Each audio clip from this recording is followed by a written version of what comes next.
कटाक्षाची या किरणे मोह समुद्राचे आटणे घडे जये त्या श्रीकृष्णे बंधू तया ते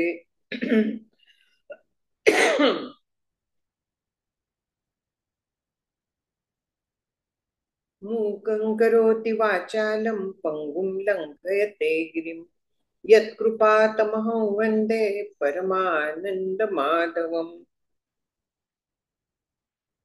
श्रुतिस्मृतिपुराणानाम् आलयं करुणालयं नमामि भगवत्पादं शङ्करं लोकशङ्करम् शङ्करं शङ्कराचार्यं केशवं बादरायणम् सूत्रभाष्यकृतौ वन्दे भगवन्तौ पुनः पुनः सर्ववेदान्तसिद्धान्त गोचरन्तमगोचरम् गोविन्दं परमानन्दं सद्गुरुं प्रणतोऽस्म्यहम्.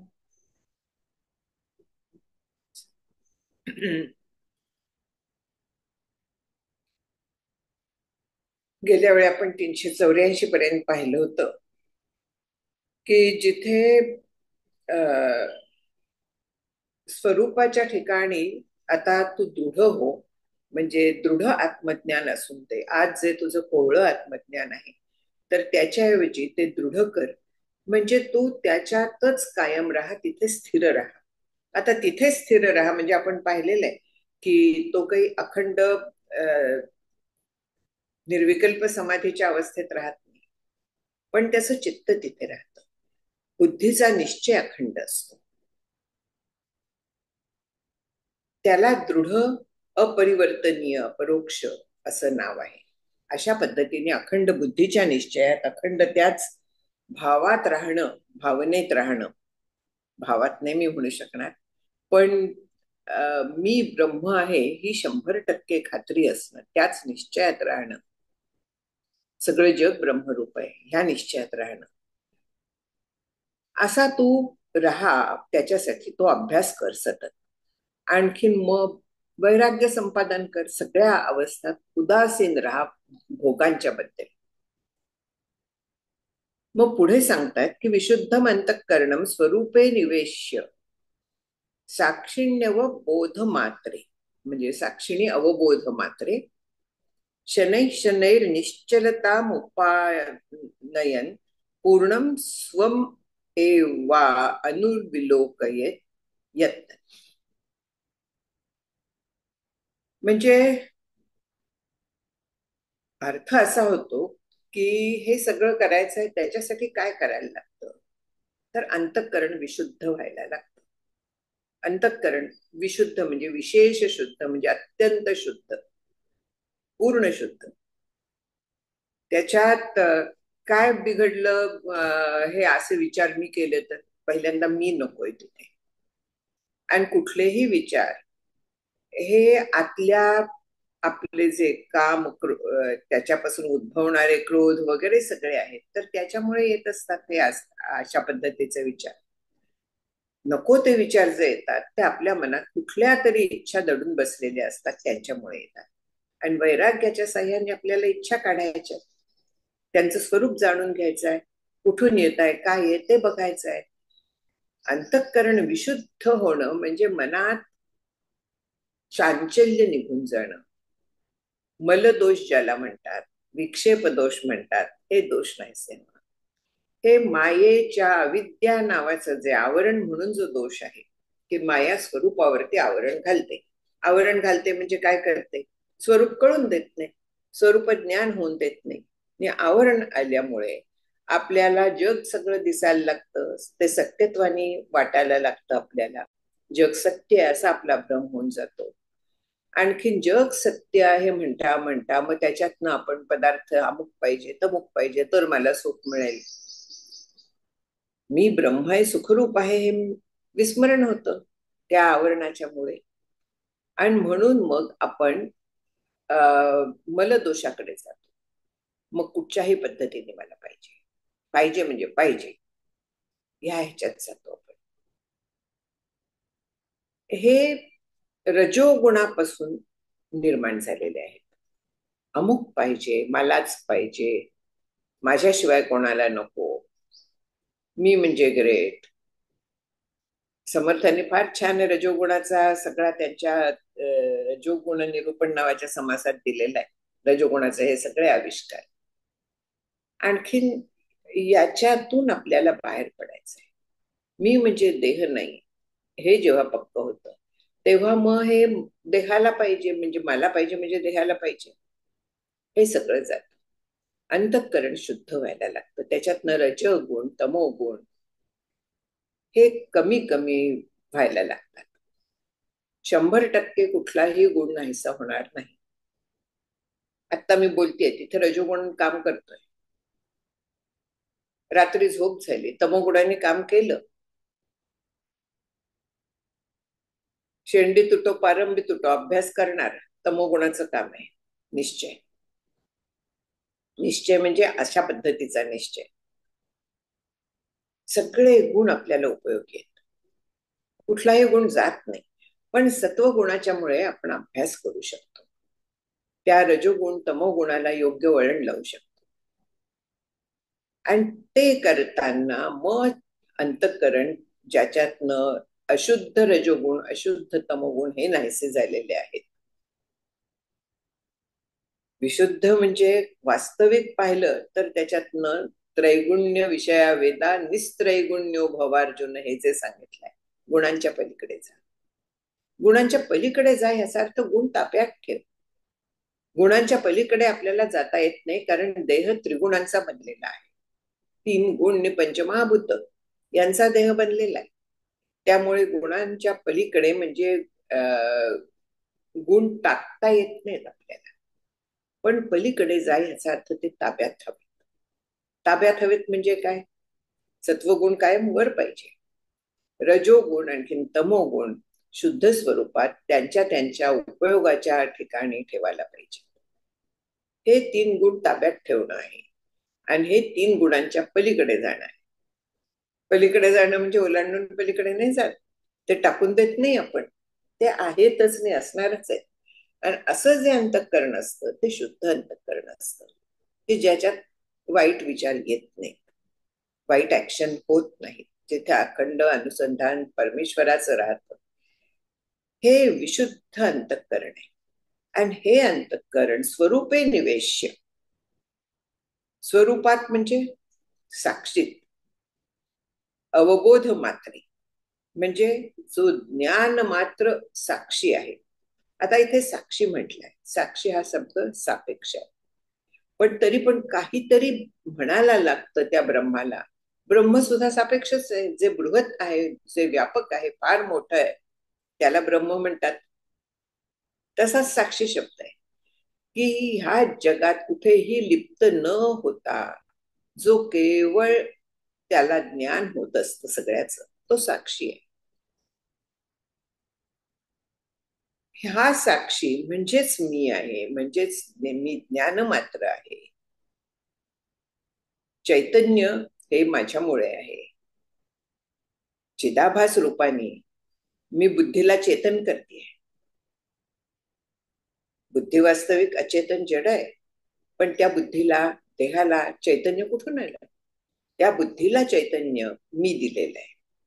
चिदाभास रूपाने मी त्याच्यात वास्तव्याला गेल्यामुळे ती बुद्धी चेतन असल्यासारखी वाटायला लागली. आरशामध्ये सूर्याचं प्रतिबिंब पडलं. प्रतिबिंब सूर्यासारखंच आहे.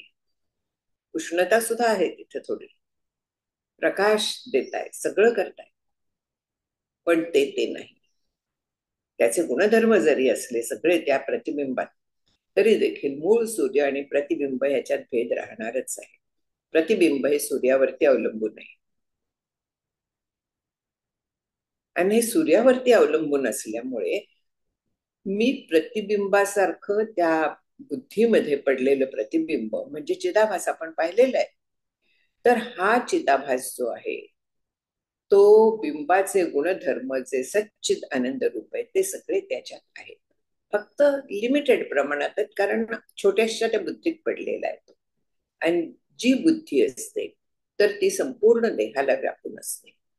म्हणून स्थूल शरीर देखील चैतन्य रूप आहे, चैतन्य आहे त्याच्यात, मीच ती वगैरे आपल्याला वाटायला लागतं.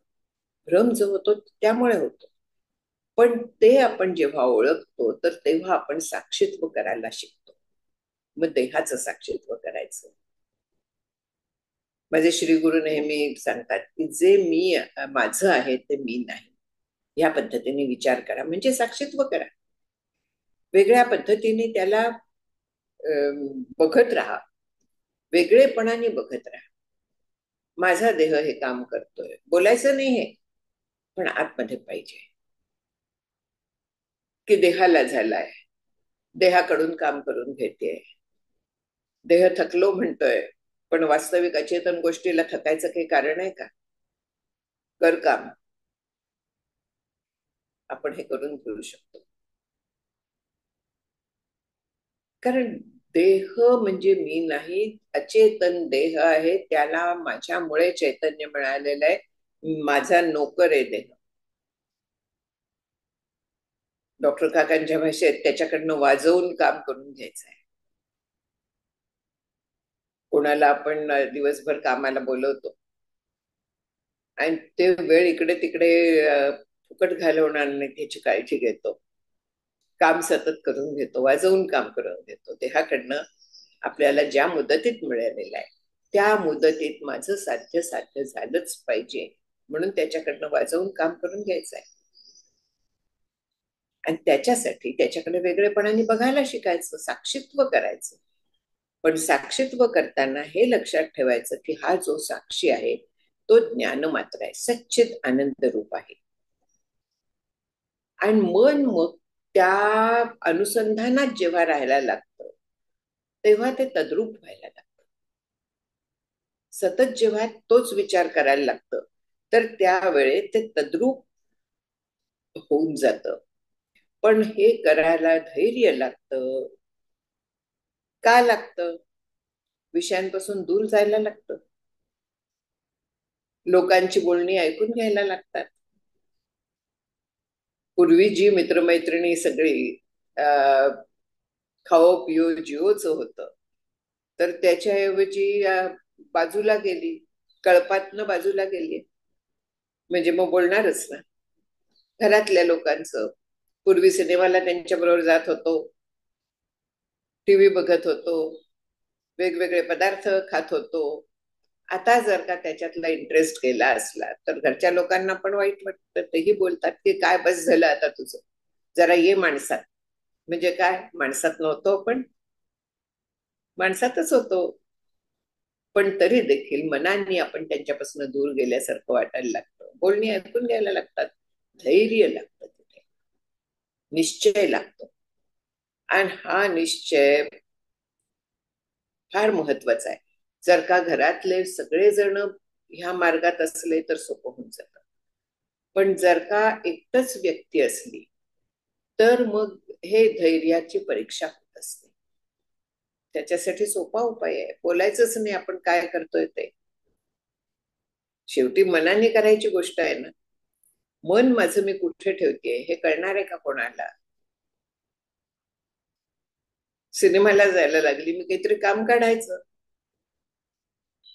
समजा जायलाच लागलं, तिथे डोळे मिटून नामस्मरण सुरू करायचं. जड जातं सुरुवातीला, आवाज फार असतात, पण त्या आवाजात ते आवाज मला ऐकू येत आहेत. कोणामुळे ऐकू येत आहेत? आतमध्ये ते चेतन तत्व आहे, त्यांच्यामुळे ऐकू येतात. ते तत्व मी आहे. आपण जाऊ शकतो, ह्या पद्धतीने आपल्याला जाता येतं.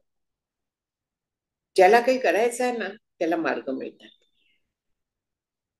पण ज्याला मुळातच जमलं तर बघूया अशा पद्धतीने ज्यांचं आहे, मुमुक्षा तीव्र नाहीये, त्यांना खूप सबबे मिळतात. आणि खरोखरी ह्या पद्धतीने जायला धैर्य लागतं, धीर पण लागतो. धीर धरी रे धीरा पोटी, असं ती मोठी फळे गोमटी म्हणून म्हटलंय. अजून का नाही होत आहे, अजून का नाही होत आहे, ध्यानाला बसले, आज तरी होईल का? ध्यान कुठे लागलं? आज तरी होईल का वर. परमेश्वरावरचं लक्ष उडालं आणि वाट बघणं सुरू झालं. म्हणजे ध्यानाचा विषय वाट बघणं हा झाला. कसं ध्यान लागेल, कसं काय होईल. म्हणून तिथे धैर्य लागतं, धीर लागतो. शनैश्शनै म्हणून जे म्हटलेलं आहे, हळूहळू अत्यंत धैर्याने त्या चित्ताला निश्चल करायचंय, स्थिर करायचंय. साक्षी चेतन असा जे आत्मतत्व आहे त्याच्या ठिकाणी स्थिर करायचं आहे. आणि स्थिर झाल्यानंतर मग मी आत्मा आहे हा प्रत्यक्ष अनुभव शक्य असतो. म्हणून मन मुख्य पहिलं ताब्यात घ्यायला लागतं आपल्याला, आणि नंतर सगळीकडे ते तत्व बघायला लागतं आपल्याला. म्हणून पुढचं जे म्हटलंय की देहेंद्रिय प्राण मनोहमादिभी स्वाज्ञान रूप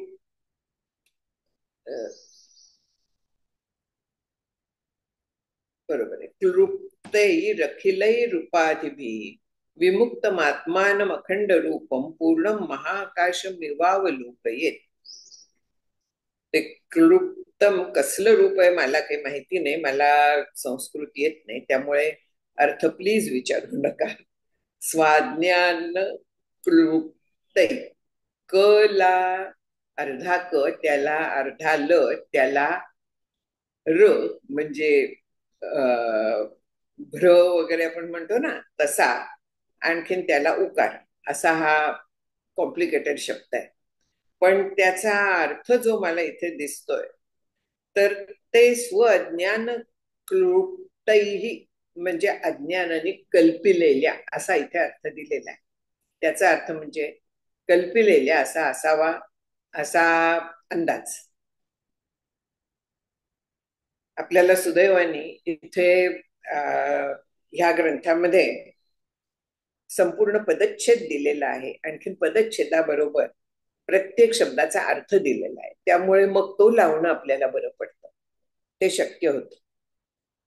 म्हणून आपल्या अज्ञानाने स्वअज्ञान कृप्तैहि अखिलैहि रूपाधिभी, कुठच्या देह इंद्रिय प्राण मन अहम आदिभी, म्हणजे ह्या सगळ्या उपाधी अज्ञानाने कल्पना केलेल्या आहेत.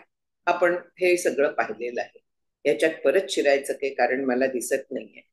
की जे आवरण असतं त्याच्यामुळे हे सगळं निर्माण होतं, की देह मन बुद्धी प्राण हे सगळं माझं म्हणतो आपण, पण मी आहे अशी खात्री असते.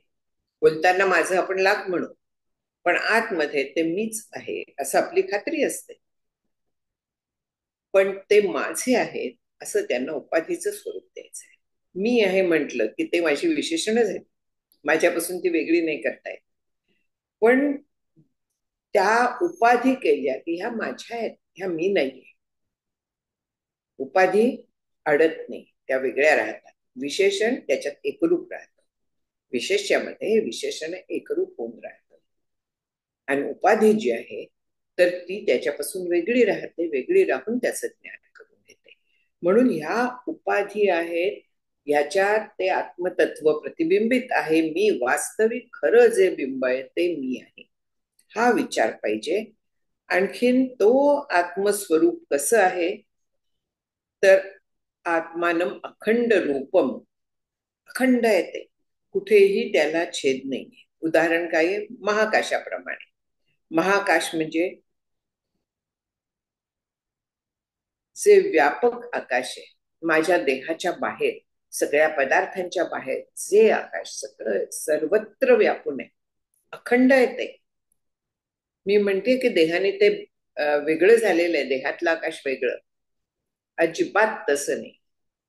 देह त्या आकाशात निर्माण झालेला आहे, देह गेला तरी त्या आकाशात बदल होणार नाही, देहाने ते खंडित होत नाही, वेगळं पडत नाही. जास्त सोपं देहाच्या पेक्षा आपल्याला घट हा आहे की घटामध्ये आकाश भरलाय का, घट आकाशात निर्माण झालेला आहे, आकाश त्याच्यात आधीपासून आहे. घट फुटला तरी ते जसंच्या तसं असतं. घटाच्या पोकळीत आकाश आहे तसं त्या मातीच्या ह्या कणाकणात आकाश आहे, त्याच्यात कुठेही ब्रेक नाहीये. आणि ब्रह्म त्या आकाशाला पण भेदू नये इतकं ते व्यापक आहे, इतकं ते पूर्ण आहे. याचा अर्थ त्याचा अन्वय आहे. दुसरी भाषा आहे आपण जेव्हा ह्या सगळ्यांमध्ये आत्मतत्व बघायला जातो, तेव्हा आपण काय बघतो? याच्यात आत्मा आहे, म्हणजे ब्रह्म आहे व्यापून, कसं महाकाशाप्रमाणे. घड्याळात ब्रह्म आहे, चष्म्यात ब्रह्म आहे, पेन मध्ये ब्रह्म आहे, टेबल मध्ये आहे, अखंड आहे. त्या वस्तूंच्यामुळे ते वेगळं पडलेलं नाहीये. म्हणजे प्रत्येक ठिकाणी ब्रह्म आहे की नाही? अनु अयम ब्रह्म आहे म्हणून या वस्तू आहेत की नाही? म्हणजे ह्या सगळ्या वस्तू ब्रह्मावरती निर्भर आहेत की नाही? परतंत्र आहेत की नाही? अन्वयाची लक्षणं सांगते मी. अन्वय ज्याचा असतो ती वस्तू स्वतंत्र असते.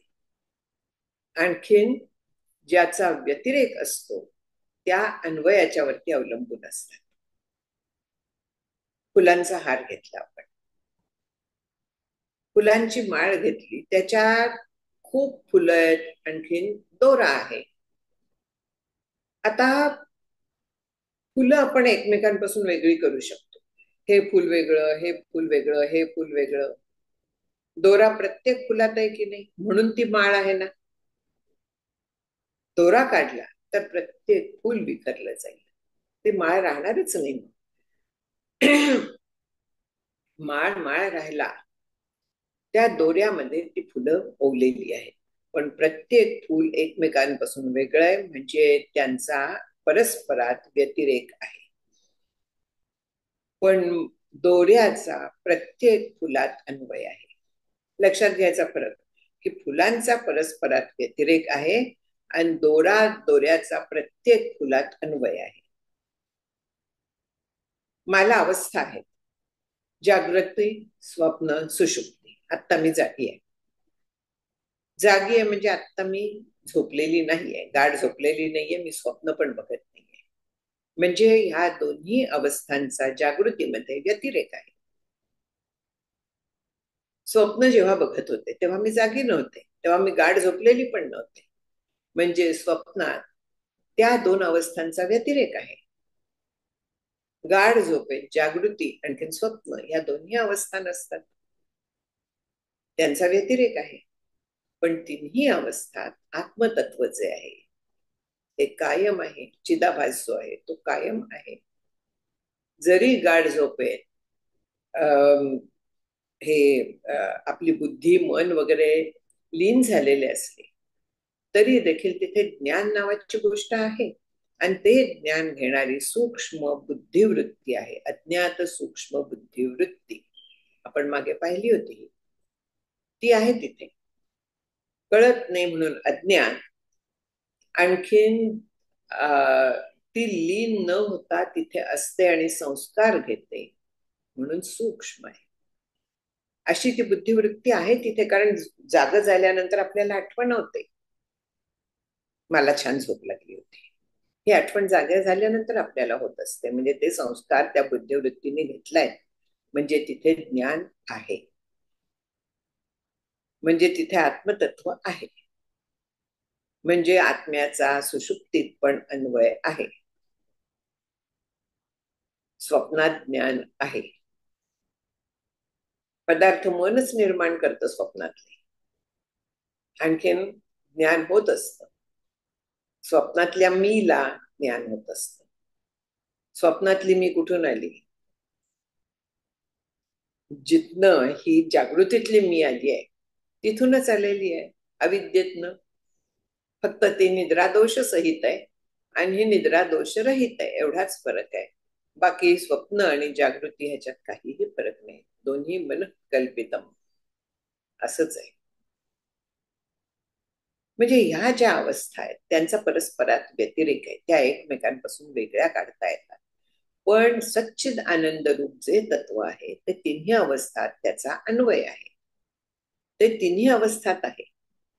ते आहे म्हणून ह्या अवस्था आहेत. देहाला अवस्था असतात, त्या तत्वाला अवस्था नाहीयेत. ते तत्व म्हणत नाही की मी आत्ता जागी आहे देहाबरोबर, अजिबात नाही. जीव जागा असतो, मन बुद्धी हे पूर्णपणे कपॅसिटीने काम करत असतात, तेव्हा जागृती असते. जेव्हा अर्धवट झोपलेली असते बुद्धी, सारासार विचार वगैरे त्यावेळेस नाहीसा झालेला असतो, त्यामुळे तिथे वडाची साळ पिंपळाला लागू शकते. तिथे आंब्याच्या झाडाला पेरू लागू शकतील, काहीही होऊ शकेल स्वप्नामध्ये. याला कारण तिथे विवेक जागा नसतो, बुद्धी नीट जागी नसते, पूर्ण झोपलेली नसते, अर्धवट जागे असतात. म्हणून स्वप्नात काहीही आपल्याला दिसू शकतं, पण ते दिसलेलं तिथेच निर्माण झालेलं असतं, आणखीन आपल्याला त्याचं तिथेच ज्ञान होतं. ते पदार्थ जागृतीत उपयोग नसतात. म्हणजे ह्या दोन अवस्थांचा परस्परात व्यतिरेक आहे, परस्पराहून भेद आहे, भिन्न आहेत त्या. पण सगळीकडे ज्ञान नावाचं तत्व आहे, आणि ते जर का नसतं तर ह्या अवस्थाच नसतं. म्हणजे सगळीकडे त्या ज्ञानाचा, म्हणजे त्या परब्रह्माचा अन्वय आहे. आता माझ्यात जे तत्व आहे, ज्या तत्वामुळे मला ऐकू येत आहे, ज्या तत्वामुळे मला बोलता येत आहे, तेच तत्व समोरच्यात पण आहे. त्याला पण त्याच तत्वामुळे ऐकू येत आहे, तो बोलू शकतोय, काम करू शकतोय, हे सगळं त्याच तत्वामुळे आहे. म्हणजे त्या तत्वाचा माझ्यात जसा आहे, माझ्या शरीरात जसा सगळ्या इंद्रियात अन्वय आहे, तसाच तो अन्वय माझ्यात आणि त्याच्यात पण आहे. तेच तत्व प्राणीमात्रात व्यापून आहे, तेच तत्व ह्या जड पदार्थात व्यापून आहे. टेबलात देखील तेच तत्व व्यापून आहे. पण मी आणि टेबल परस्परांपासून भिन्न, आमचा व्यतिरेक आहे. आणि त्या तत्वाचा ह्या प्रत्येक पदार्थात अन्वय आहे. ते तत्व आहे म्हणून मला हा सगळा जगाचा पसारा दिसतोय. माझ्या सकट सगळे ते भासमान आहेत त्याच्यावरती. आणखीन हा जो भेद आहे, ह्या प्रत्येक भेदाचा परस्परात व्यतिरेक आहे. एक दुसऱ्यासारखं नाही. एक म्हणजे दुसरं नाही, मी म्हणजे घड्याळ नाही, पण त्याच्यात त्या सच्चिद आनंदाचा मात्र अन्वय आहे. अन्वय आणि व्यतिरेक जे आहे, तर ते ह्या पद्धतीने आपल्याला त्याचा विचार करता येतो, आणि याच्या साह्याने आपल्याला अखंड अनुसंधान ठेवता येतं. ह्या प्रक्रिया ज्या बसवून दिलेल्या आहेत ना, त्या ह्या दृष्टीने आहेत, आपल्या साधनाच्या दृष्टीने आहेत, की ह्या पद्धतीने जेव्हा आपण विचार करायला लागतो, तेव्हा ते तत्व आपल्याला सगळीकडे हळूहळू आहे हा आधी बुद्धीचा निश्चय व्हायला लागतो, जाणवायला लागतं ते हो खरोखरी आहे. हे आहे जे आहे, तर ह्याच्या मागे आपल्याला जायचं आहे, आणि त्याच्यासाठी हा अन्वयाचा विचार आहे. ते स्वतंत्र आहे, ते कधीही नाही असं होत नाही.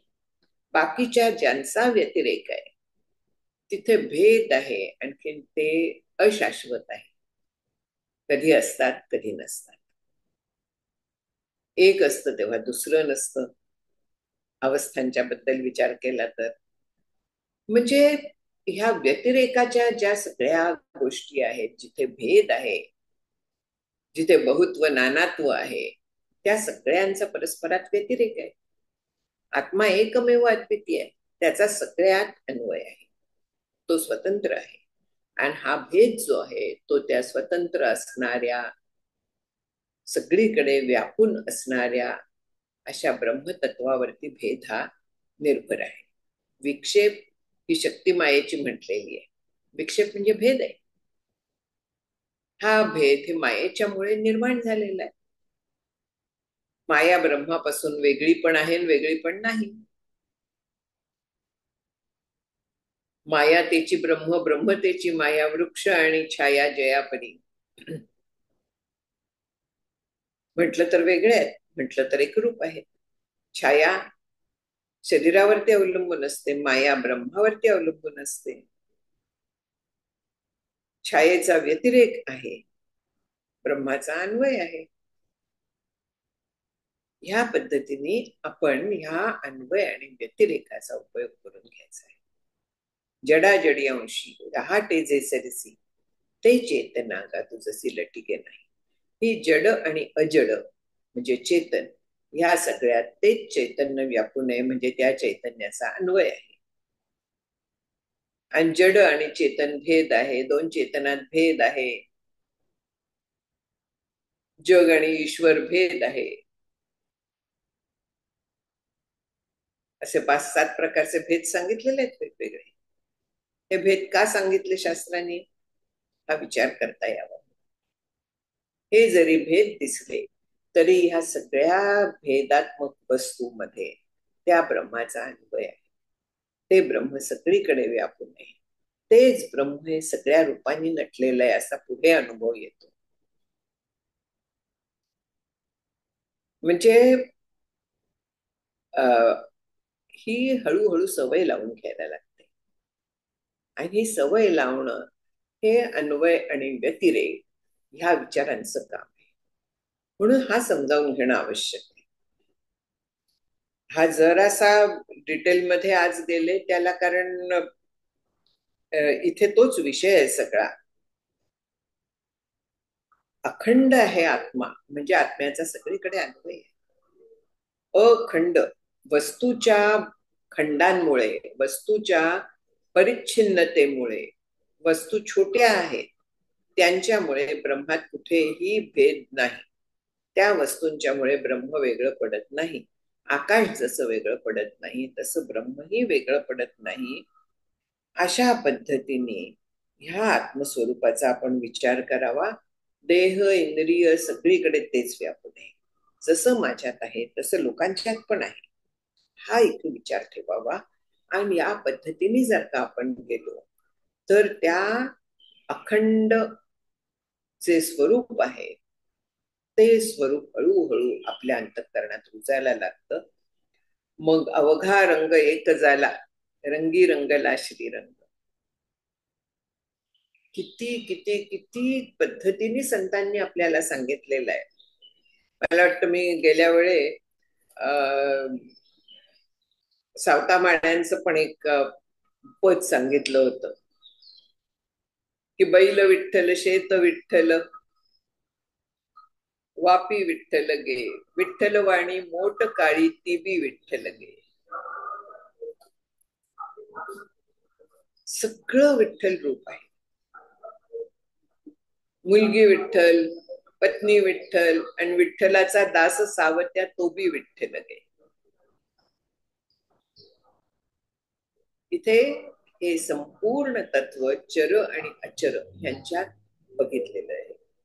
नभी वावरे जो अणुरेणू काही रिता ठावया राघवे विण नाही. अणुरेणू वेगळे जरी दिसले, पदार्थ जरी वेगळे दिसले तरी प्रत्येकात ते एकच तत्व अनुस्यूत आहे. पदार्थ परस्परांपासून वेगळे आहेत, त्यांचा परस्परात व्यतिरेक आहे, कारण ते परिच्छिन्न आहे. देश काल वस्तू परिच्छेद त्यांना आहे. दुसरी भाषा ही ब्रह्माला तसा परिच्छेद नाही, म्हणजे ब्रह्म कुठच्याही पद्धतीने वेगळं काढता येत नाही. ते अखंड एक रस आहे. सगळ्या भाषा म्हणजे शब्द वेगवेगळे आहेत, पण प्रत्येक जे त्याला दिलेलं नाव आहे ते नाव तेच सांगत असतं, त्याच्या पलीकडे काहीही सांगत नाही. विचार करिता कळे समर्थ सांगतात. अगा आहे ते तैसेची आहे, परी काय करावे वृत्ती तैसी न होये. हा आपला अनुभव आहे, सगळ्यांचा अनुभव आहे. त्याच्यासाठी धैर्याने प्रयत्नपूर्वक अखंड हा विचार ठेवायला लागतो आपल्याला.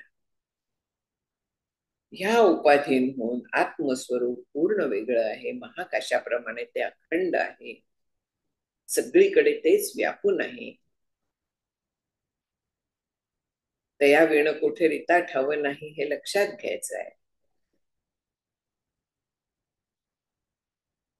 सगळीकडे ते आहे, त्याच्याशिवाय दुसरं काहीही नाहीये. जे दिसताय ते त्याच्यातच दिसताय, त्याच्यावरती अवलंबून आहे, म्हणजे ते परावलंबी आहे.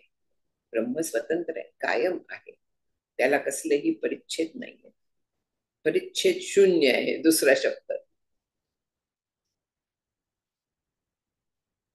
म्हणून अशा पद्धतीने विचार करावा आणि स्वतःकडे पण पाहावं आणि जगाकडे पण अशा ह्यानी पाहावं.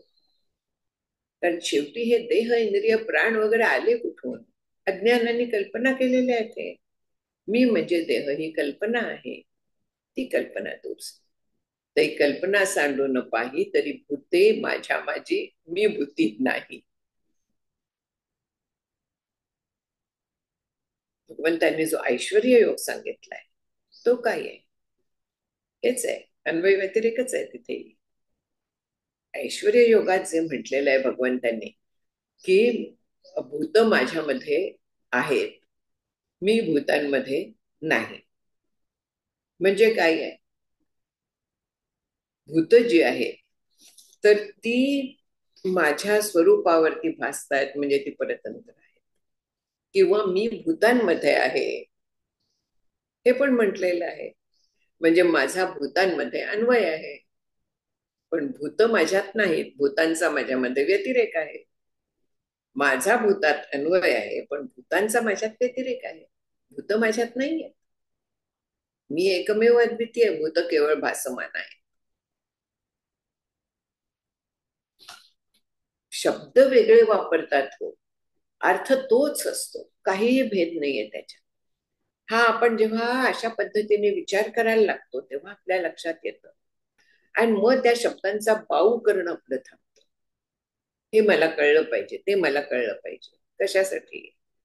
एक शब्द कळला ना त्याच्यावरती विचार करावा, त्याचं अनुसंधान ठेवावं, तेवढं पुरेसं असतं. सगळे तेच तिथेच नेत आहेत.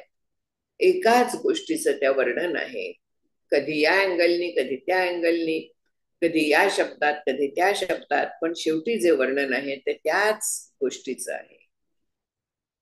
आणि ती जी गोष्ट आहे ती अवर्णनीय आहे, अनिर्वाच्य, ज्याच्याबद्दल काहीही बोलता येत नाही.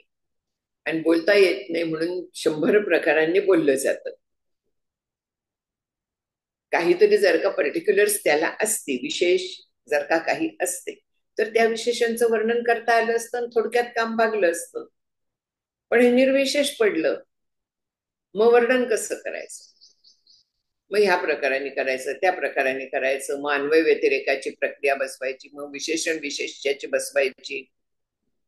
आहेत प्रक्रिया अनेक अशा. त्याला मग अखंड एकरस वगैरे जे काय आपल्याला सुचेल ती नावं द्यायची. आपल्याला जगातल्या गोष्टी माहिती आहेत सगळ्या खंडित, काही पातळ आहे, काही दाट आहे, काही घट्ट आहे, काही दगड आहे. सगळे प्रकार आपल्याला माहिती आहे. तसं ते नाहीये, एकरस आहे. सगळे शब्द अशा पद्धतीने आलेले आहेत आणि सगळ्याचा अर्थ एकच आहे की त्या ब्रह्माला कुठेही काहीही विशेष दाखवता येत नाही आणि ते सगळीकडे व्यापून आहे. यासाठी आकाशाकडे आपण बघत राहिलं तर त्या आकाशाचं व्यापकत्व जे आहे ते आपल्या लक्षात येतं आणि ब्रह्म त्याच्यातही व्यापून पलीकडे आहे असाही विचार करता येतो. आकाशाचा ब्रह्मात व्यतिरेक करता येतो, जगाचा ब्रह्मामध्ये व्यतिरेक करता येतो, त्यातलं ब्रह्म पाहायचं, ब्रह्माचा सगळीकडे अन्वय बघता येतो. मग पुढे आणखीन सांगतायत की घट कलश कुसुल सूची मुख्येर गगनम उपाधिशतैः विमुक्तमेकम भवतीर्न विविधम तथैव शुद्धम परमहमादिविमुक्तमेव एव मुक्तमेकम एव. काय काय पदार्थ सांगितलाय? आकाश कुठे कुठे आहे, कुठच्या कुठच्या उपाधी आहेत. घट, घट आपल्याला माहिती आहे. कलश म्हणजे कळस याचा असतो ना, देवळाचा कळस वगैरे तो. पुढे कुसुल, कुसुल म्हणजे इथे कोठार दिलाय किंवा रांजण कणंग वगैरे पण अर्थ आहेत त्याचे, रांजण वगैरे, कुसुल म्हणून इथे कोठार म्हटलेलं आहे.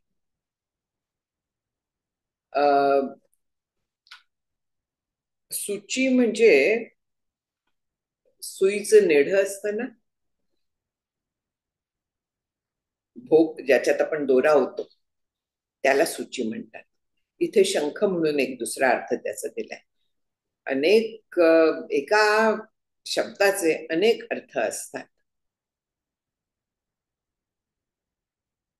थोडक्यात काय आहे की ह्या उपाधी आकाशात सगळ्या व्यापून आहे, सगळ्या किंवा आकाश या उपाधींमध्ये व्यापून आहे असं म्हणूया. उपाधींमध्ये असलं तरी ते एकच आहे ना. या घटातलं आकाश वेगळं, त्या घटातलं आकाश वेगळं, त्या भांड्यातलं आकाश वेगळं, त्या खोलीतलं, त्या कळसातलं ते आकाश वेगळं, असं आहे का ते? नाहीये. आकाश एकच आहे. त्याचप्रमाणे अहम आदिभी, अहंकार, देह वगैरे वगैरे ज्या सगळ्या उपाधी आहेत त्यांच्यापासून हे ब्रह्मतत्व वेगळं आहे. प्रत्येकातलं ब्रह्मतत्व वेगळं नाही. अनेक जीव जरी असले तरी गवतातला जीव तुच्छ आहे, माझ्यातला जीव कसा श्रेष्ठ आहे असं नाही. सगळे जे आहेत ते सारखेच आहेत. बुद्धीच्या मुळे फरक पडत असतो, उपाधीच्या मुळे फरक पडत असतो.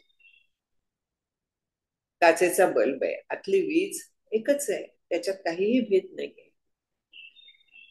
पण तरी देखील काही एलईडी, काही जुने पिवळे बल्ब, काही निऑन ट्यूब्स वगैरे, किती फरक पडतो.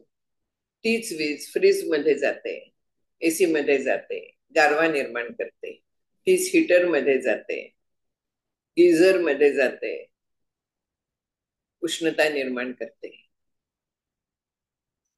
शेवटी एकच आहे ना.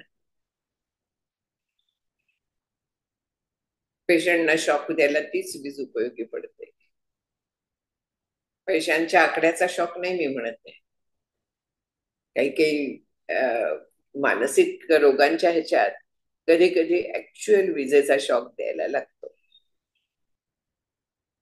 तिथे तीच वीज उपयोगी आहे. ऑपरेशन मध्ये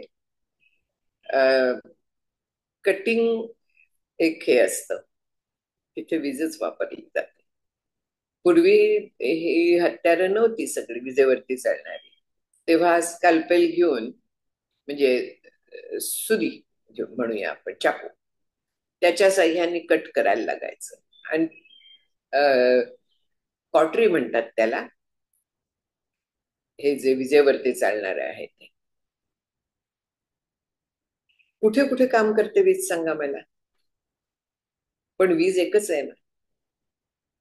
वीज जनरेट होते ती एकच असते, पण ह्या सगळ्या उपाधीत तिला वेगवेगळं स्वरूप मिळतं. ती उच्च नीच आहे का? दाब त्याचा उच्च नीच असेल, तो दाब कशावरती, ते त्याचा आउटकम कशावरती अवलंबून आहे? तर ज्या उपाधीत ती आहे त्या उपाधीवरती अवलंबून येतो. हाय व्होल्टेज छोट्या तारेत जर का गेली तर तार विरघळ वितळून जाईल, तिची तर कपॅसिटीच नाहीये. त्याच्यासाठी वेगळी तारच लागते. तसं हे जे ब्रह्मतत्व आहे ते ह्या सगळ्या उपाधीतनं प्रकट होत असतं. आणखीन ज्याच्यातनं प्रकट होतं त्या उपाधीच्या वरती ते कसं प्रकट होणार हे अवलंबून असतं. कुठे नुसत्या अस्थि रूपात ते प्रकट होतं. अस्थि म्हणजे आहे, हे पेन आता आहे, त्याला काहीही कळत नाही, पण त्याचा उपयोग आहे. त्याच्या मागे मला काय म्हणायचं, हे जे मोबाईल वरती एवढे एवढेसे अक्षर असतात ना, टाईप करायला त्रास होतो. मला हे उपयोगी पडतं. याला काय म्हणतात मला माहित नाही, पण हे उपयोगी पडतं मला. त्या अक्षरांवरती अचूक ते मला दाबता येतं. टाईप करण्याचं फार कष्ट असतात, मला ह्याच्यामुळे ते सोपं झालंय थोडस. उपाधी आहे. याच्यातून काय प्रकट होत आहे? हे मऊ आहे म्हणून ते काम करत आहे. हेच जर का ही बाजू जर का घेतली तर ही कडक आहे, हे ते काम करणार नाही. पदार्थ काय आहे? अस्थि. त्याचा उपयोग काय होतो? त्याच्या प्रॉपर्टीज प्रमाणे उपयोग बदलतात, पण प्रत्येकात अस्थि हे आहे ते आहे. घड्याळ समोर आहे, वेळ दाखवत आहे, ते आहे. अस्थि ब्रह्मतत्वाचा तसा प्रकट झालेला आहे घड्याळाच्या मार्फत. मी चेतन अस्ति आहे, देह आहे, पण मला वाटतं मी चेतन आहे. पण वास्तविक ते आत्मतत्व ह्या देहाच्या मार्फत प्रकट झालेलं आहे. त्याचा सगळीकडे अन्वय आहे आणि प्रत्येक पदार्थ परस्परांपासून वेगळा आहे. म्हणून ह्या पद्धतीने उपाधी खूप आहेत. कोट्यावधी उपाधी आहेत. कोट्यावधी म्हणा, अब्जावधी म्हणा, शंकू, निखर्व, खर्व वगैरे वगैरे पर्यंत जा, अगदी गणना नाहीये. पृथ्वीचे कण किती ते आपल्याला सांगता येईल का? तसंच आहे, गणना नाहीये. ह्या सगळ्या उपाधींपासून जसं गगन, आकाश, महाकाश पूर्ण वेगळं आहे. त्याच्यात आहे, पण त्याच्यात कुठेही अडकलेलं नाहीये. एकच आहे, त्यांनी ते वेगळं झालेलं नाहीये. त्याप्रमाणे हे जे तत्व आहे, हे अहंकार, देह वगैरे वगैरे वगैरे सगळ्या चेतन, जड ह्या सगळ्यांच्या ह्याच्यात वेगळं भासत जरी असलं तरी वास्तविक ते एकच आहे. त्याचा सगळ्यात अन्वय आहे, हे लक्षात घ्यायचं. मग ते तुच्छ आणखी मी अशा पद्धतीने भेद नाहीये त्या तत्वात. उपाधीत भेद आहे. व्यवहार उपाधींच्या माध्यमातून चालतो. व्यवहार जो आहे तर तो उपाधीला धरून असतो आणि तसाच ठेवायचा आहे. उपाधींच्या माध्यमातला व्यवहार उपाधींच्याच पद्धतीने चालला पाहिजे. ब्रह्मतत्व एक आहे म्हणून मी ती कुत्री मांजरी अंथरुणात घेऊन झोपायची नाहीये. त्यांचं स्थान तिथेच आहे जिथे असायचं तिथे, कारण त्या उपाधी आहेत. जरी ते चेतन असले तरी सुद्धा. मग मी व्हायरस आणि जंत यांना पोटात जागा देणार आहे का? का तर ते चेतन आहेत, माझ्या याच्यावरती आहेत वगैरे वगैरे. अजिबात नाही. व्यवहार हा व्यवहारासारखाच चालणार आहे, त्याच्यात भेद नाही. उपाधींचा व्यवहार आहे आणि ह्या उपाधींचा व्यवहार तो उपाधींचाच आहे. त्या परस्पराहून भिन्न आहेत, त्यांच्या प्रॉपर्टी भिन्न आहेत. विजेचं जसं आपण विजेला स्पर्श करत नाही, उपाधींचा उपयोग करून घेतो. मिक्सर चालवतो, उपाधीत.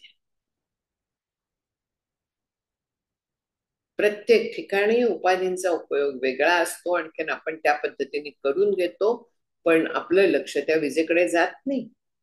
लाईट गेले असं आपण म्हणतो, वास्तविक वीज जाते, पण त्याचा परिणाम आपल्याला अंधारात बसायला लागतं.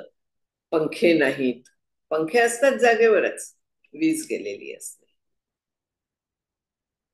म्हणजे आपलं लक्ष कुठे आहे? सोनाराचं लक्ष कसं असतं? सोन्यावरती असतं. आपलं लक्ष कुठे असतं? भेदावरती आपलं लक्ष आहे. आपल्याला तीच सवय आहे, आपल्याला भेद पाहिजे सवय आहे. याचा अर्थ असा नाहीये की नाकात घातलायची नथ कानात घालावी वगैरे, हा अर्थ नाहीये. ज्याचं तिथे शोभत असतं. उपाधींचा उपयोग उपाधीसारखाच करायचा. व्यवहार जो आहे तो व्यवहारासारखाच करायचा, त्याच्यात फरक करायचा नाही. पण तरी देखील आतलं तत्व लक्षात ठेवायचं. अन्वय कसला आहे तो पाहायचा आणि व्यतिरेकाचा उपयोग करून घ्यायचा. चैतन्यावरती लक्ष ठेवायचं. हा म्हणजे मग त्याच्यामुळे काय होतं की आपले राग, लोभ वगैरे त्याला शांती मिळते. इच्छा कसली करणार आहे? मीच सगळीकडे आहे. मी आनंद रूप आहे. मला काय इच्छा, कोणाची इच्छा आहे? कसलीही इच्छा राहत नाही. किम इच्छन कस्य कामाय शरीर मनुष्य संज्वरेत, उपनिषद सांगतं की ज्याला मीच सगळीकडे व्यापून आहे हे ज्ञान झालंय, तो काय आणखीन वेगळी इच्छा करणार आहे? आणि कशासाठी अ, शरीराच्या मागे धावणार आहे? शरीराच्या मागे धावणार आहे म्हणजे इच्छा, ज्या शरीराला अमुकची गरज आहे, अमुक पाहिजे, तमुक पाहिजे, ह्या सगळ्या मागे कशासाठी धावणार आहे? नाही धावणार. खूप उकडताय, उकडेल त्याला पण. शक्य असलं तोही पंखा लावेल, एसी लावेल, पण अरे किती उकडताय, किती उकडताय असं सारखे कुरकुरत करणार नाही. तो स्वीकार करेल. हा स्वीकार करणं जे आहे ना, ते महत्वाचं आहे. ते तत्व बघणं आहे. ही ईश्वराची व्यवस्था आहे, त्याप्रमाणे चाललेलं आहे. उन्हाळा आहे म्हणून पावसाळा येतो, धान्य पिकतं. ऋतू आहे म्हणून सृष्टीचक्र चाललंय. मग त्याच्या पद्धतीने सगळं जग चालणार आहे. माणूस त्याच्यात इंटरफिअर करतोय, त्याचे परिणाम भोगेल तो. जो सगळीकडे हे तत्व बघायला लागतो ना, त्याची कुरकुर थांबते. काय हे किती दुखताय अंग, काय हे हा रोग कधी जायचा, सगळं थांबतं. जेव्हा जायचं तेव्हा जाईल. देहाचा प्रारंभ आहे, भोगताय देह. मीच केलेलं मी भोगतीये. आणि हेच समोरच्याच्या बाबतीत पण लागू करता येतं आपल्याला. त्यांनी मला का शिव्या दिल्या, मी कधीतरी त्याला दिल्या असल्या पाहिजे. संपत तिथल्या तिथे, कुठेही कॅरी फॉरवर्ड नसतं. कॅरी फॉरवर्ड केलं तर पुढल्या जन्माचा सोय असते. तसं काहीही होत नाही. तर हे तिथल्या तिथे सगळं थांबून जातं. आणि ह्या उपाधी ज्या आहेत, तर तेच पुढे 388 मध्ये पण सांगतायत की ब्रह्मादि स्तंभ पर्यंता मृषा मात्रा उपाधया तत पूर्णम स्वमात्मानं पश्येत एकात्मना स्थितम. ब्रह्मादि स्तंभ पर्यंता म्हणजे ब्रह्मदेव, ब्रह्मादि म्हटलाय, ब्रह्म म्हटलेलं नाहीये. ब्रह्मदेव त्याच्यापासून, त्याच्या देहापासून स्तंभापर्यंत, स्तंभ म्हणजे अत्यंत सूक्ष्म जीव, त्या जीवापर्यंत सगळ्या ह्या उपाधी. ब्रह्मदेवाचा देह असो जो सृष्टी व्यापून असेल, कारण तो ईश्वर आहे. आणि स्तंभ म्हणजे अत्यंत सूक्ष्म जीव असेल, त्या सगळ्यांच्या मध्ये एकच तत्व व्यापून आहे. त्या उपाधी आहेत, त्या सगळ्या मिथ्या आहेत, येणाऱ्या जाणाऱ्या आहेत. ब्रह्मदेवाला पण मृत्यू आहे, ब्रह्मदेवाचा पण झोप आहे जेव्हा प्रलय होतो. हे कशाला सांगितलेलं आहे? हे सगळं जे आहे हे नाशिवंत आहे, एवढं लक्षात यावं. आणि आपलं लक्ष जे शाश्वत आहे त्याच्यावरती राहावं. मग ह्या सगळ्या उपाधींमध्ये ज्याचा अन्वय आहे, सगळीकडे जो व्यापून आहे, अशा आत्मतत्वाला बघा. आणखीन स्वतः आत्मरूप होऊन आनंदात राहा. कन्क्लुजन हे आहे, सतत कन्क्लुजन हे आहे जे आचार्य सांगतायत की अनेक ह्या सगळ्या ज्या उपाधी आहेत, त्या उपाधींमध्ये ते एकच तत्व व्यापून आहे. उपाधी परस्परांपासून भिन्न असतात, पण ते तत्व एकच असतं. वरवर दिसायला भेद असतो. पाणी आहे, पाण्यामध्ये फेस आहे, कुठे लाटा आहेत, कुठे बुडबुडे आहेत. सगळी पाण्यातच आहे ना, पाण्याच्या शिवाय त्याच्यात दुसरं काही आहे? पाणीच आहे. अमृत अनुभव किंवा चांगले उपासष्टी याच्यात हा अन्वयाचाच तत्वज्ञान सांगितलेलं आहे. हे अन्वयाचं तत्वज्ञान जे आहे, अन्वयाचं तत्वज्ञान नाहीये, तो अनुभव आहे मुक्ताचा. ज्याच्यात आता हे म्हटलंय की वाया नाम हे लुगडे ये रविये सूतची उघडे. दुसरं काय आहे त्याच्यात? केवळ सूत आहे, आणि ते सुद्धा उघड आहे. पण मला सूत दिसत नाही. मला ते साडी, त्याच्यावरचं डिझाईन, त्याचे काठ, हे सगळं दिसायला लागतं. म्हणजे मी नामरूपात अडकते, मी परिच्छिन्नात अडकते, नाशवंतात अडकते. आणखी त्याच्या मागचं जे तत्व आहे तिथे माझं लक्ष जात नाही. सोनेपणा न येता झाले लेणे. सोनेपणाला उणं काहीही होत नाही. लेणं होताना सोनं तसंच राहतं. केवळ ते आकार बदलतं, नाम बदलतं, आणि आपण त्याच्याकडे नामरूपाने बघायला लागतो. तसंच ते ब्रह्म जे आहे ते सगळीकडे आहे. त्याची नामरूप आपण लक्षात घेतो, त्याच्यावरतीच आपलं लक्ष राहतं. त्याच्या मागे जे अस्तिभाती प्रिय आहे म्हणजे सच्चिद आनंद आहे, तिथे आपलं दुर्लक्ष होतं. पण ते सगळ्या वस्तूत आहे सच्चिद आनंद रूपानी. हे अस्तिभाती प्रिय रूपानी हे सच्चिद आनंद ब्रह्मतत्व सगळीकडे व्यापून आहे. त्याचा हा आपल्याला प्रत्यक्ष अनुभव येत असतो. अस्तिभाती प्रिय हा ब्रह्माचा अनुभव आहे. अविद्या अध्यारोपित नाम रूप कर्मद्वारेण ब्रह्मनिर्दिश्यते. ह्या सगळ्या ज्या आहेत गोष्टी, ह्या अविद्येच्यामुळे अध्यारोप आहे. अध्यारोप अपवाद म्हणजे आणखीन एक प्रक्रिया आहे. ह्या सगळ्यांच्यामुळे ब्रह्माचाच निर्देश होत असतो. त्याच्या मागे ब्रह्मतत्वच आहे हे लक्षात घ्यायचं. ह्या उपाधी आहेत, आणि त्याच्या मध्ये सगळीकडे अन्वय जो आहे, सगळीकडे व्यापून जे आहे, या उपाधी माझी गुप्त चैतन्य असे सर्वगत, ते तत्वज्ञ संत स्वीकारिते. सगळ्या संतांनी ना हेच सांगितलेलं आहे. फक्त त्याचा अर्थ आपण शास्त्र जेव्हा अभ्यास करतो ना त्यावेळी लक्षात येतो. तोपर्यंत काय सांगितलंय, ठीक आहे चैतन्य आहे, पण कसं आहे, का आहे, हा आपल्याला शास्त्र आपल्याला ते सांगतं. आणि जोपर्यंत आपल्या बुद्धीला पटत नाही तोपर्यंत आपण ते स्वीकारत नाही. म्हणून हे पटवून घेण्याच्या दृष्टीने हे काही काही शास्त्र समजावून घेणं जरूर असतं. आज जर आता शास्त्राचा ओव्हरडोस झालाय असं मला वाटायला लागलाय. आपण थांबूया. 388 पर्यंत झालेलं आहे.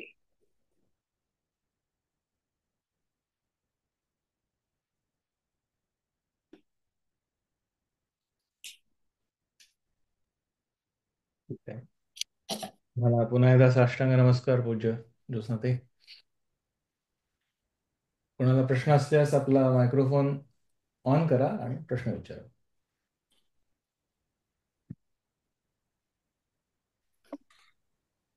ज्योत्स्नाताई नमस्कार. सर्वप्रथम तुमच्या चरणी नमस्कार घालतो. अतुल कोचरेकर बोलतो आहे ऐरोलीवरनं. ताई, आपले जे अंतःकरण आहे, जसं मन, बुद्धी, चित्त वगैरे, हे सुद्धा पंचमहाभूतापासूनच बनलेले आहे. पण ज्या वेळेला माणूस देह ठेवतो त्यावेळेला हे आपल्या आत्म्याबरोबर जातात का, हे पण पंचतत्वात विलीन होतात? हा माझा पहिला प्रश्न. हे सूक्ष्म देहाचे घटक आहे, बरोबर आहे. इंद्रिय, सूक्ष्म इंद्रिय, प्राण, आणखीन अंतःकरण पंचक, हे सगळे सूक्ष्म देहाचे घटक आहेत. सूक्ष्म देह हा स्थूल देहाला सोडून जेव्हा जातो, बुद्धी गेली की चिदाभास जातो ना, म्हणजे जीव जातो की नाही, आत्मा कधी जात नाही. बरोबर. ते बरोबर आहे. आत्मतत्व म्हणजे ब्रह्मतत्व त्या देहात देखील आहे, जे शव झालेलं आहे ते. प्रेत चा अर्थ काय, प्र इति, त्याच्यातनं निघून गेलेलं आहे. सूक्ष्म देह निघून जातो. पूर्ण सूक्ष्म देह आहे ते, गाठोड जे आहे ते सगळं त्याच्यातनं बाहेर पडतं. आणि मग ते कधी डिझॉल्व्ह होतं आपापल्या पंचमहाभूतिक कारणात. स्थूल देह तर त्याची वाट लागते, तिथल्या तिथे ताबडतोब जाळतात, पुरतात. पंचत्वाला गेला म्हणतात ना, तो पंचभूतात विलीन जातो. पण सूक्ष्म देह जो आहे तर तो युगानुयुग आपला तोच आहे, त्याच्यावरचे संस्कार आहेत. आणखी म्हणून आपण गेल्या जन्मातलं जे या जन्मात भोगतो, पूर्वीच्या जन्मातलं, अनेक जन्मातलं, ते त्या सूक्ष्म देहाला भोग असतात. म्हणून ते देहाच्या माध्यमातून त्याला मिळतात सुख दुःख वगैरे.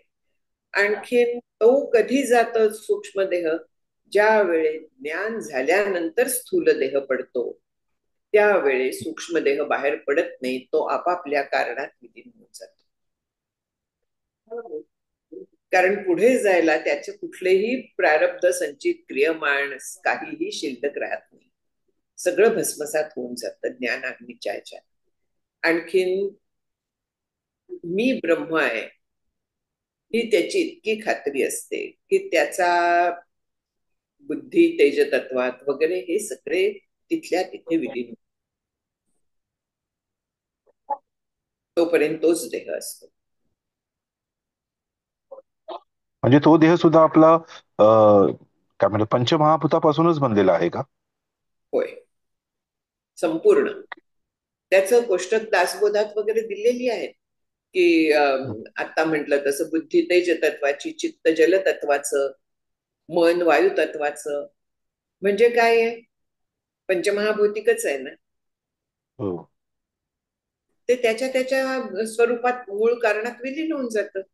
फक्त ते अपंचीकृत पंचमहाभूतांचं सूक्ष्म देह आहे आणि स्थूल देह हा पंचीकृत पंचमहाभूतांचा आहे, म्हणून तो दृष्टीला दिसतो. आणि सूक्ष्म देह अपंचीकृत पंचमहाभूतांचा असल्यामुळे दिसत नाही. खूप गहन आहे. आणि हम्म? दुसरा माझा प्रश्न हा खूप गहन आहे म्हटलं, हे हळूहळू ते समजेल. शास्त्र तसंच बसवून दिलेलं आहे त्या दृष्टीनेच. हो. आणि तुम्ही जे आता पुस्तकाचा उल्लेख केलात मगाशी की विवेक चुडामणी जे आपण वाचतोय, ते कुठलं पुस्तक आहे ते, म्हणजे कुठला ग्रंथ आहे मराठीमध्ये? कुठचा मी उल्लेख केला? की आता तुम्ही जे पुस्तक आपण हा विवेक चुडामणी वाचतो आहे हो हो हो. ते, हा त्याचा मला रेफरन्स मिळेल का? ते कुठे मिळेल, ते मिळेल वगैरे? ते आउट ऑफ त्याचा प्रिंट, ऑर्थर?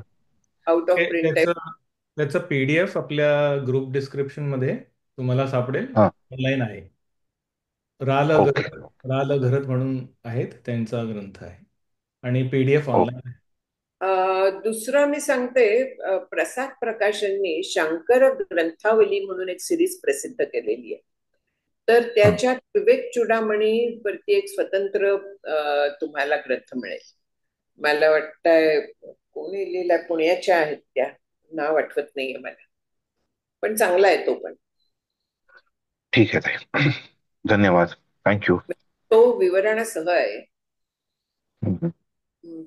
मला वाटतं मी वाचलेला नाहीये तो, पण चांगला आहे तो, एकदा चालला होता.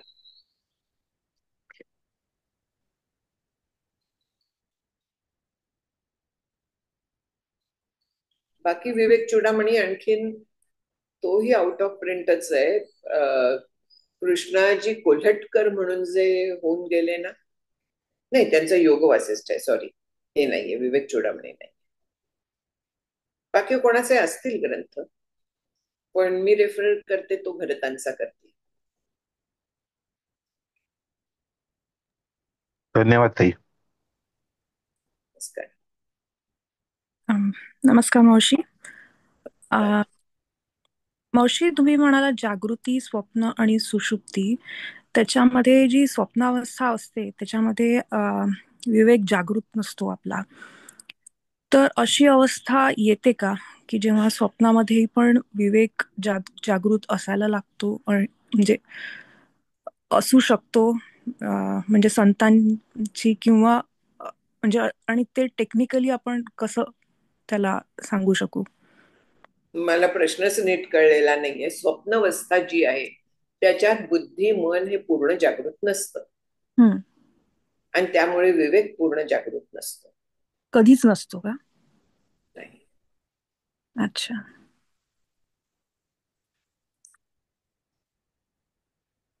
त्यामुळे कशातूनही काहीही निघू शकतं. म्हणजे आपण असं म्हणू शकतो की संतांना पण जेव्हा स्वप्न पडतात तर कारण त्यांचा तर विवेक सतत म्हणजे विवेकही नाही, त्यांना सहजावस्था असते, तर मग तिथे त्यांना पण स्वप्न असेच पडू शकतात. होय, म्हणजे उदाहरण देते. स्वप्नात साप चावला तर तिथे स्वप्नात देखील त्यांचा जो आतमध्ये दृढ झालेला काय म्हणूया, विवेक जो आहे. आता स्वप्न मुळात दिसणं हा अविवेक आहे. मुळात स्वप्न दिसणं हा निद्रा दोषासह अविद्येचा सगळा आविष्कार आहे. पण तिथे देखील त्यांच्या मनात येईल की साप मिथ्या आहे, देह मिथ्या आहे, कधीतरी जाणारच आहे, हे त्यांच्या मनात येईल. कारण ती ट्रेनिंग दिलेलं आहे. ते ट्रेनिंग तिथेही काम करेल. पण स्वप्न. याचा त्यांना स्वप्न दिसणार नाही, स्वप्नात साप दिसणार नाही असा नाहीये.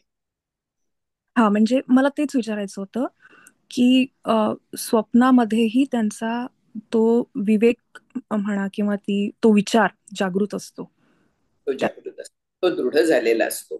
हम्म, हम्म, हम्म. आणि साधकावस्थेत असं करायचं असेल तर अनुसंधान का मावशी? अनुसंधान. आणखीन साधक अवस्थेत स्वप्नावरती आपली सत्ता आहे का? काय स्वप्नात विचार करू याची? नाही, पण असं व्हायला हवं असं वाटतं. व्हायला हवं ते कधी होईल? जेव्हा जागृतीत दृढ होईल. ते मनी वसे ते स्वप्नी दिसे हे विसरू नको. हम्म, हम्म. जागृतीत ते दृढ झालं म्हणून स्वप्नात त्यांना तसं आहे. जसं झोपेतनं अचानक जाग जर का झालं तर ती गोष्ट आहे ना की माझी भाषा खरी कुठली म्हणून सांगा म्हणून चॅलेंज घेऊन एक गेला होता. मला वाटतं पेशव्यांच्या याच्यात होता. आणि नाना फडणवीसांनी त्याला एक दिवस मुक्काम करायला सांगितलं. नोकराला सांगितलं की हा गाढ झोपलेला असताना त्याच्या अंगावर गार पाणी होत आणि तो काय बोलतो ते मला येऊन सांग. त्याप्रमाणे त्यांनी केलं. एक केम छो वगैरे अशा पद्धतीने ते बोलायला लागला, ओरडायला लागला. नोकरांनी जाऊन सांगितलं. फडणवीसांनी दुसऱ्या दिवशी सांगितलं की तू गुजराती आहेस. कारण काय? मातृभाषा आतमध्ये पक्की झालेली असते. वरवर जागृतीत बाकी भाषा कितीही फ्लुएंटली बोललं तरी शेवटी येतं ते आतमध्ये रूप पक्क झालेलं. तसं त्यांचं हे ज्ञान इतकं पक्क झालेलं असतं की ते स्वप्नात जागृती, जागृती स्वप्नी पांडुरंग म्हणजे काय आहे त्याच्याशिवाय दुसरं काही नाहीये हे खात्री असते.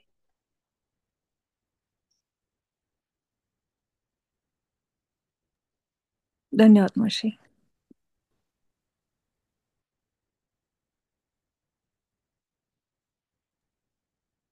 एक प्रश्न सुचनाताई आहे अन्वयाबद्दल. हम्म. अंतःकरण परिच्छिन्न जो मी आहे आणि आपले जे जे अनुभव आहेत त्याच्यात मीचा अन्वय आहे, हे सर्वांच्या अनुभवाची गोष्ट आहे की या होय, अंतःकरणात जे जे अनुभव येतात त्याच्यात मी कायम आहे आणि मीचा अन्वय आहे. बरोबर. आणि परोक्ष तो म्हणजे अनुभवाचा झाला आणि परोक्ष ज्ञान म्हणजे ब्रह्मसत्य सगळ्यात व्याप्त आहे हा. आणि अंतःकरण निरपेक्ष आत्मा हा सर्व अनुभवात व्यापून आहे म्हणजे प्रतिबोधवेदितम मतम अशा अर्थाने. पण आत्मा ब्रह्म आहे हेही आहे तेवढंच खरं. तर त्या दोन्ही अन्वयांचा एकच अर्थ असल्यामुळे तिथे तर्काने सांगड एकच घालता येते का की जे चिद्विलास आहे किंवा अं, इथे थोडी गडबड होतीये. हम्म, हम्म. तेच सांग. मीचा सगळीकडे अन्वय आहे. तो मी देह ह्या पद्धतीने आहे, मी ब्रह्म या पद्धतीने नाही. बरोबर, होय. तो बरोबर. ज्ञान विशिष्ट नाही आहे. हो, तो अज्ञान आहे. आणि जेव्हा आपण ब्रह्म मी आहे, आत्मा मी आहे या पद्धतीने अन्वय बघायला जातो तर तो त्या तत्वाचा, त्याच्या मागच्या अधिष्ठानाचा अन्वय आपण बघत असतो. मी हा अध्यस्त आहे, त्याचा अन्वय व्यवहारात असतो, हम्म, हम्म. देह तादात्म्यात असतो. आणि ज्या वेळेत ज्ञान झालेलं असतं तेव्हा तो मी देखील बाधित झालेला असतो. त्या मीचा असून ते अन्वय, पण तो मी बाधित झालेला आहे. त्या मीच्या मागे काय आहे हे त्याला ज्ञान असतं.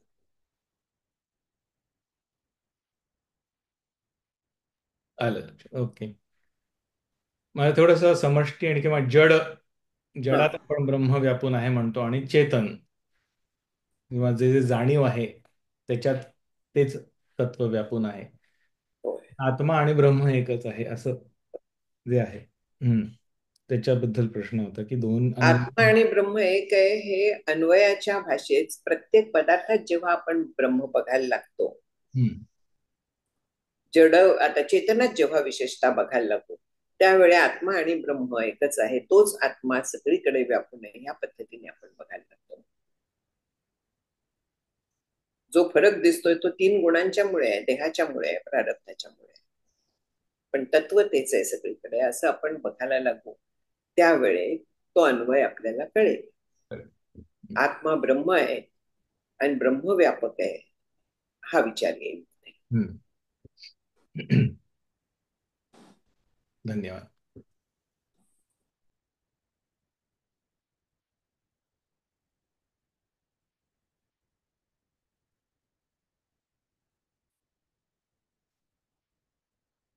थांबूया. ठीक आहे, अजून काही प्रश्न नसल्यास आपण शेवटचा श्लोक घेऊ. तुम्हाला पुन्हा एकदा साष्टांग नमस्कार. व्हावी पूर्ण कृपा गुरु मजवरी, प्रार्थित भावे तुला. वारी सर्व अरिष्ट नेऊन निलया, संमोह जो वाढला. अज्ञानांधजनासी मुक्त करुनी, शांतीपदी बैसवी. विनती हीच असे न मागत तुझे, भक्ती तुझी ही हवी. श्री सद्गुरुनाथ महाराज की जय. जय श्रीराम.